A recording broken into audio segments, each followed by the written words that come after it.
அனைவருக்கும் வணக்கம். கும்பாபிஷேகம் பற்றிய சில தகவல்கள். அனைத்துமான ஒன்று, ஆதியான ஒன்று, இன்பம் தரும் ஒன்று, ஈடில்லா ஒன்று, என்னை ஆட்கொண்டு விட்டது. ஹரஹர மகாதேவா. சர்வம் சிவமயம். பிறப்பின் தேடல் பெரிதென நினைத்தேன், தேடலில் தொலைந்தது தேடாமல் கிடைப்பது. தேடி தேடியே தொலைந்தும் போனது, எனக்குள் நானே நான் என தொலைந்தேன். சுயத்தை அறிந்தேன், சுகமாய் உணர்ந்தேன். பின்பு அனைத்தும் சிவமென தெளிந்து நின்றேன். என் பராபரமே, அனைத்தும் நீயே அண்ணாமலையாரே. கும்பாபிஷேகம் பற்றி பேசுவதில் பெரும் மகிழ்ச்சி அடைகின்றேன். எல்லாம் வல்ல இறைவனை போற்றி வணங்குவோம். கும்பாபிஷேகம், கும்பம் என்றால் நிறைத்தல், தெய்வ சக்தியை சிலைகளுக்குள் கொண்டு வந்து புதுப்பிக்கும் சடங்கே கும்பாபிஷேகம். இது கோவிலின் தெய்வீக தன்மையை புதுப்பிக்கின்றது. கோவில் இல்லா ஊரில் குடியிருக்க வேண்டாம் என்பது பெரியோர்கள் வாக்கு. ஆலயம் என்றால் அனைத்து ஆன்மாக்களும் ஒன்று சேரக்கூடிய இடம். ஆலய வழிபாடு என்பது தொன்று தொட்டு நடந்து கொண்டிருக்கிறது. முதலில் கோவில் கட்டுவதற்கு இடம் ஒன்று தேர்வு செய்ய வேண்டும். அதை கரிசனம் என்று சொல்லுவார்கள். அந்த இடம் முழு தகுதி உடையதாக உள்ளதா என்று நாம் தெரிந்து கொள்ள வேண்டும். ஆண்டு காலம் அந்த கோவில் ஸ்ரத்தையாக இருப்பதற்கு பூமி ஸ்தானம், நீரோட்டம், காற்றோட்டம் முதலியவை இருக்கா என்று நாம் பார்க்க வேண்டும். கோவிலை எவ்வாறு கட்ட வேண்டும் என்று சிவ ஆகமங்களில் கூறியுள்ளனர். நம் முன்னோர்கள் இடத்தை தேர்வு செய்து சிவ ஆகமங்களின்படி கோவிலை கட்டினர். பின்பு தெய்வங்களை கருங்கல் விக்கிரகமாக அமைத்தனர். ஏனென்றால் கருங்கற்களால் உருவான சிலைகளுக்கு மிக்க சக்தி உண்டு. எவ்வாறு என்று நாம் காண்போம். பஞ்சபூதங்கள் தான் நம் வாழ்க்கைக்கும் ஆலயத்துக்கும் அடிப்படையாகும்.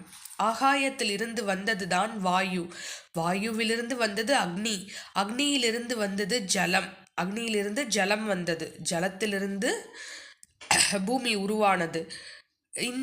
இந்த உலக உருண்டையிலிருந்து செடிகள் வந்தது. செடிகளிலிருந்து தான் அரிசி, தானியம், கோதுமை, தானியம் வந்தது. உணவெல்லாம் உண்டானதுக்கு அப்புறம்தான் ஜீவராசிகள் எல்லாம் உண்டானது.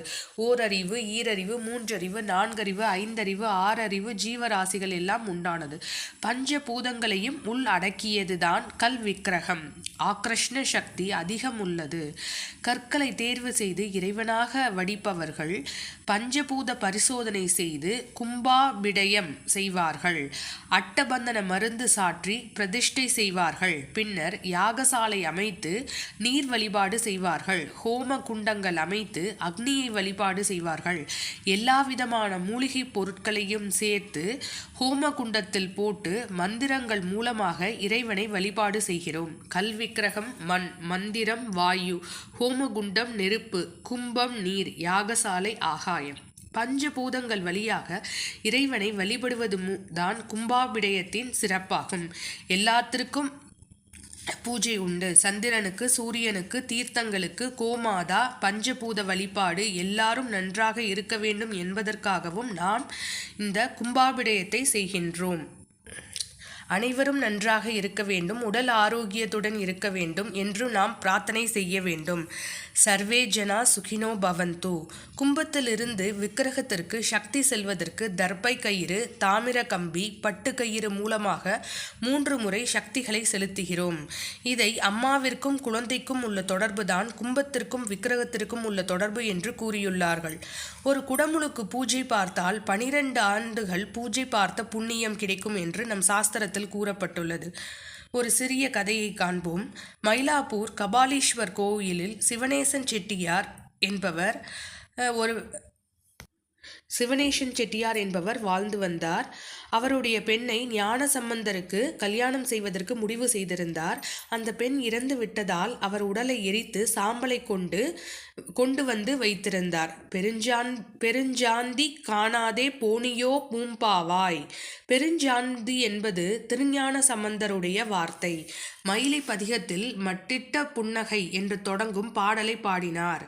அந்த பெண் பானை வெடித்து எல்லாம் எழுந்து வந்து நின்றாள்.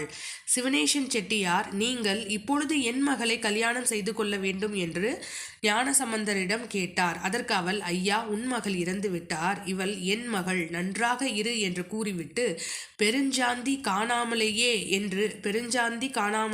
என்று பாடினார். பெருஞ்சாந்தி என்பது கோயில் பெரிய திருவிழா முடிவில் நடக்கும் நீர் முழுக்கு கும்பாபிஷேகத்தை குறிக்கும். இது பல வருடங்களுக்கு ஒரு முறை நடைபெறும் பூஜைகளை குறிக்கும். ஆகவே அனைவரும் கும்பாபிஷேகம் நடக்கும் நாட்களில் கோவிலுக்கு சென்று கும்பாபிஷேகத்தை பார்க்க வேண்டும். நாமும் தெய்வத்தின் அனுகிரகத்தை பெற வேண்டும். நன்றி. நற்பவி. இந்த கருத்துக்கள் உங்களுக்கு பயன்பட்டால் அனைவரும் ஒரு லைக் செய்யுங்கள். நன்றி.